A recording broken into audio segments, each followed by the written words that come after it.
కెన్యాలో అంత దారుణమైన పరిస్థితి ఉంటుందా? అవునండి. ఆ కాలం I'm talking about 30 year back అంటే 25 ఇయర్సే పెట్టుకోండి. ఆ కాలంలో ఈ అపార్థైడ్ అనేది దండిగా ఉంది.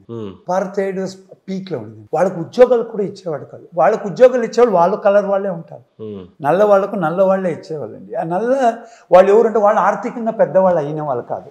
హార్డ్లీ ఒక 10 మంది కూడా పెద్దవాళ్ళు కాదు వాళ్ళు ఆర్థికంగా. సో నాకే లేనప్పుడు అందరూ ఇది స్లేవరీ అనేది ఉంది. సో వీడియో స్లేవరీగా ఉన్నప్పుడు మీకేం ఉద్యోగం ఇస్తారు? సో దాంట్లో వేరే ఊరు నుంచి ఒకడు వచ్చి వ్యాపారం చేసి నేను పని చేస్తే నాకు ఆకలి, వాళ్ళకి ఫ్రెష్ మీట్స్ అనే ఇష్టం. నేను ఈరోజు భోజనం చేయాలంటే ఫ్రెష్ మీట్ దొరుకుతుంటే పని చేస్తాను. సో మీరు ఏం చెప్పినా వెనక తిరగకుండా పని చేస్తాను. అంటే లగ్జరీ కోసం ఏం లేదు, జస్ట్ ఆ పూట గడవడానికి. వాళ్ళకేం లేదు, లగ్జరీ లేదండి. ఇప్పుడే వాళ్ళకి అక్కడ ఊర్లో ఇండ్లు వాకిలు అంతా ఉంది.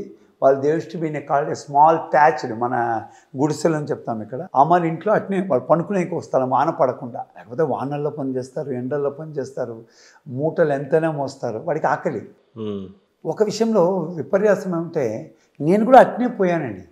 కొంచెం షర్ట్ ప్యాంటు బాగా వేసుకొని పోయింటాను, కానీ నా ఆకలి కూడా ఒకటి ఆకలే. అంటే ఒక పూట అన్నం లేదని కాకుండా రెండో పూటకు అన్నానికి మాత్రం పోయాను. ఇది సత్యం.